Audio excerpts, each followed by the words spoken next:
Selamat siang anak-anak. Selamat siang, Pak. Bagaimana kabar? Baik. Yakin? Yakin. Terima kasih. Saya lihat senyum Anda ini tanda baik kita siap menerima belajar. Sebelum kita mulai, saya akan cek dulu kehadiran kita hari ini. Tapi secara umum saya lihat ini hampir benar. Ada kurang beberapa kursi. Yang tidak hadir siapa? Rinci. Yang Okto ya? Ya. Rinci sakit apa? Sakit. Okto? Alfa. Oke, 2 orang. Nanti saya isi. Selanjutnya kita mengawali pertemuan kita materi yang kedua ini dengan doa. Saya ajak satu orang yang bisa kita.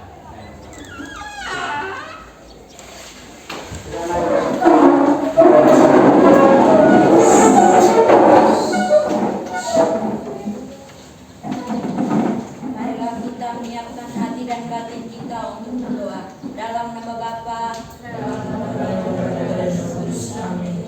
Kita berdoa.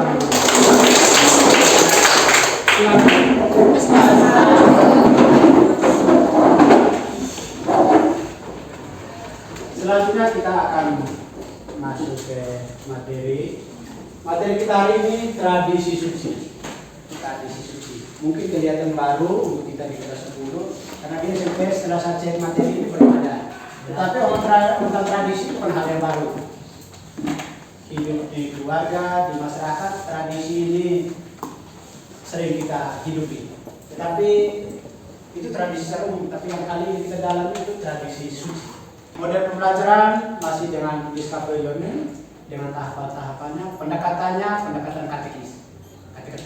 Jadi mulai dengan pengalaman nyata sehari-hari. Tujuan pembelajaran dari materi ini seperti ini. Peserta didik mampu memahami tradisi suci sebagai salah satu sumber untuk mengenal Yesus dan dasar iman Kristiani, serta bersikap responsif dan proaktif dalam mengembangkan ajarannya sehingga semakin mencintai tradisi suci dan menghidupinya dalam hidup sehari-hari. Dari tujuan pembelajaran ini ada beberapa indikator atau dalam bahasa numeri itu katakan kriteria ketercapaian tujuan pembelajaran. Ada 4. Pertama di sana, mampu memahami arti dan makna dari tradisi. Lalu yang kedua, mampu menjelaskan ajaran kitab suci dan ajaran gereja tentang tradisi. Yang ketiga, mampu merumuskan kaitan antara kitab suci dan tradisi. Lalu yang terakhir, mampu memahami dan menghayati tradisi dalam gereja Katolik. Oke, itu 4 kriteria tercapai tujuan pembelajaran. Poin yang pertama, langkah yang pertama. Ini kita akan dalami. Menggali nilai-nilai dari tradisi lintas agama di gereja Kanjuran. Ini dalam bentuk box dari saya tidak bisa ini. Ini tradisi, artikelnya ini, tradisi kenduri lintas agama di gereja Kanjuran. Tradisi kenduri. Kita bisa.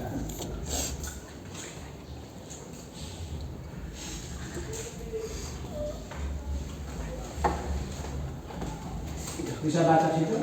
Bisa? Bisa baca dulu sedikit.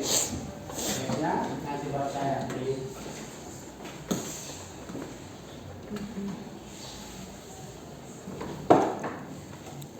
Ada 2 pertanyaan, beberapa pertanyaan yang nanti kita lihat bersama berkaitan dengan teks tadi. Walaupun nanti saya potong 2 saja, yang lain waktu diskusi. Yang pertama, bagaimana kesan Anda? Ada mau katakan sesuatu berkaitan dengan kisah tadi? Oke, baca. Saya lihat dia siap. Silakan berdiri, Oce. Mau bisa sesuatu yang kamu pahami dari sini, kesan Anda bagaimana? Silakan. Kagum dengan tradisi yang mereka adakan. Oke, tepuk tangan dulu untuk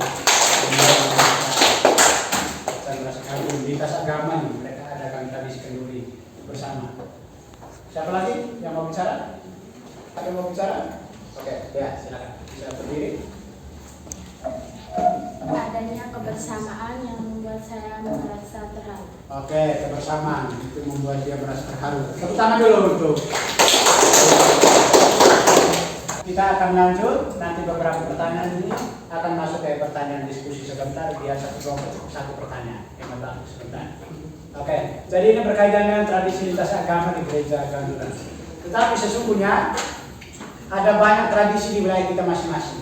Sebentar dalam diskusi saya akan minta tiap kelompok tulis tradisi apa yang kamu kenal. Sebelum masuk ke situ, saya tanya dulu. Ada yang tahu tradisi itu apa? Tradisi. Kamu biasa jalankan tradisi di keluarga, di masyarakat, bahkan contoh seperti tadi. Kalau itu tradisi sesungguhnya apa? Biasa. Oke, apa? Biasa. Oke, menurut Fernando, tradisi itu kebiasaan. Orang biasa lakukan. Oke, terima kasih. Tepuk tangan dulu untuk Fernando. Kebiasaan atau perilaku yang sudah berlangsung sejak zaman nenek moyang. Oke, kebiasaan yang sudah berlangsung atau sudah terjadi sejak zaman nenek moyang. Tepuk tangan dulu. Oke, pengertian tradisi tadi Anda sudah jelaskan, ada yang tadi juga ini. Kita lihat bersama teks di yang punya Alkitab tadi silakan lihat. Injil Yohanes bab 21 ayat 24 sampai 25. Hanya ada 2 ayat. Ini yang menegaskan tentang tradisi itu kenapa sampai sekarang kita warisi, terutama tradisi suci dalam gereja. Kita bisa baca bersama-sama? Bisa? Sebentar. Oke, silakan.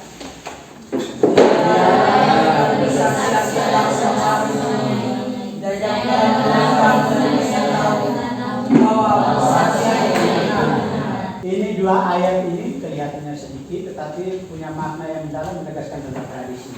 Nanti sebentar akan ada satu kelompok yang dalam di poin ini. Lalu ajaran gereja ini, Katekismus Gereja Katolik nomor 78.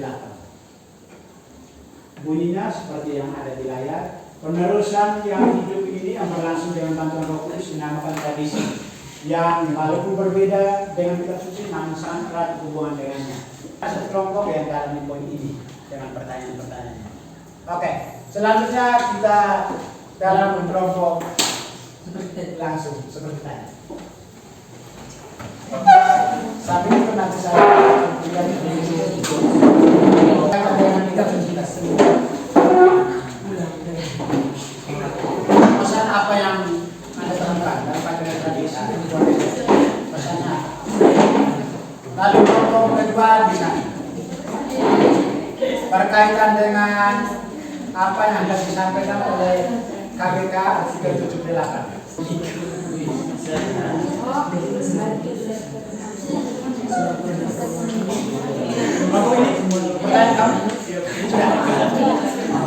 Sudah tulis pertanyaan?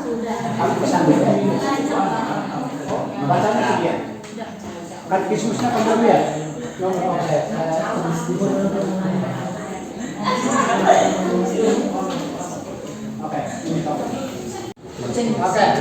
Nah, sudah kita fokus ke presentasi. Kelompok ini silakan berdiri.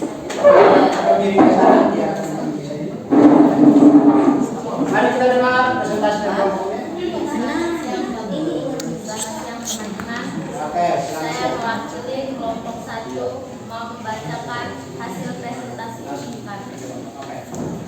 Pesan apa yang dapat kalian ambil dari kata-kata Yohanes dalam penutur Injilnya tersebut berkaitan dengan banyaknya tradisi dalam gereja? Jawab, Gereja Katolik memiliki banyak tradisi-tradisi yang tentunya kita semua ketahui. Tradisi-tradisi suci ini lahir dari para leluhur-leluhur kita dahulu dan para murid yang memberikan kesaksian akan semuanya itu. Tetapi tidak semuanya dijelaskan satu persatu. Jadi pesan untuk kita sebagai penerus adalah tetap menjaga dan melestarikan agar tradisi tetap berkelanjutan dan jangan berhenti untuk mencari tahu ataupun menggali informasi-informasi tentang tradisi yang bisa berguna bagi diri kita. Sekian dan terima kasih. Oke, tepuk tangan dulu. Selanjutnya kelompok 2. Oh, sampai. Oke, silakan. Kami dari kelompok 2 akan mempresentasikan hasil diskusi kami. Apa yang hendak disampaikan dalam karya Merdeka RI 2078 berkaitan dengan tradisi suci. Jawab, kita harus melestarikan dan melestarikan budaya atau tradisi yang diberikan oleh nenek moyang kita sejak zaman dahulu, sehingga kita harus mengembangkan tradisi kita supaya tidak punah dan hilang. Oke, tepuk tangan dulu untuk kelompok. Kamu bisa bedakan ya, mana tradisi secara umum dan mana tradisi suci ya? Bisa? Oke. Ada pertanyaan di antara kita berkaitan hasil presentasi? Oke, kalau tidak ada, saya akan dengarkan satu dua kesimpulan dari kita berkaitan dengan materi tradisi suci. Oke, silakan. Kita dengarkan satu dua kesimpulan dari kita berkaitan dengan materi tradisi suci. Siapa yang mau bicara bisa langsung berdiri. Oke, silakan bisa berdiri. Kita dengarkan kesimpulan dari kelompoknya. Kesimpulan kami adalah kita harus mengembangkan dan melestarikan budaya atau tradisi kita yang telah diwariskan nenek moyang kita. Oke, tepuk tangan dulu untuk kelompok ini. Dan kelompok lain, ayo kesimpulan. Oke, mari kita dengar kesimpulan dari kelompok ini. Bisa menghadap. Oke. Mari kita dengar kesimpulan dari kelompok ini. Kita sebagai generasi penerus berkewajiban untuk tetap menjaga dan juga melestarikan serta selalu berusaha untuk mencari tahu tentang semua informasi-informasi tentang tradisi yang sudah diwariskan oleh para nenek moyang. Oke, jadi tapi benar juga orang muda harus tidak boleh berhenti mencari tahu, terutama berkaitan tradisi-tradisi yang sudah diwariskan dari moyang kita. Ini kesimpulan bagian terakhir penegasan. Beberapa hal sudah kami tegaskan. Saya tegaskan dua hal tambahan. Yang pertama, kitab suci lahir dari sebuah proses tradisi yang panjang. Yesus pun hidup dan menjadi bagian dari tradisi itu. Tradisi gereja terus ada berkat kuasa Roh Kudus dalam sejarah gereja. Bisa mengerti? Bisa. Dengan demikian pelajaran kita hari ini sudah selesai. Dan biasanya sesudah itu ada tes formatif. Siapkan kertas untuk tes formatif. Tes formatif materi ajar tradisi suci ya. Oke. Materi kita tradisi suci. Ini ada petunjuk teknisnya, petunjuk umum.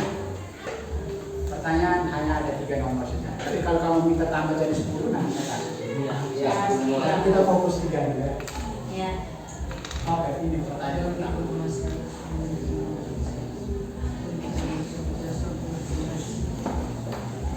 Masih ya? Silakan. Langsung jawab di bawah.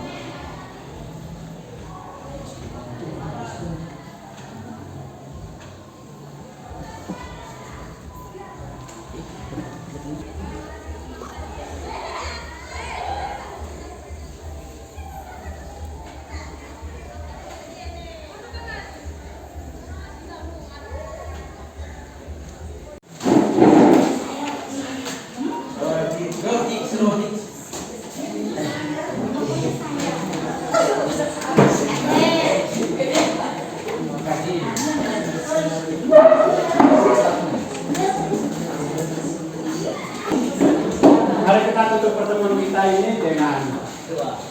Kita semua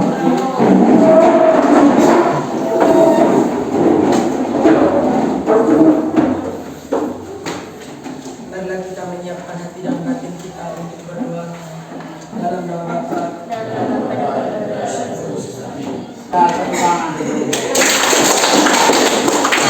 Bila balik jangan lupa dan tetap ya.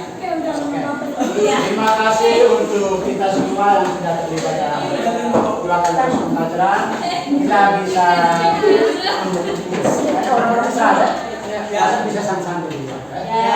Nanti informasi tentang B5 akan disampaikan kemudian. Besok.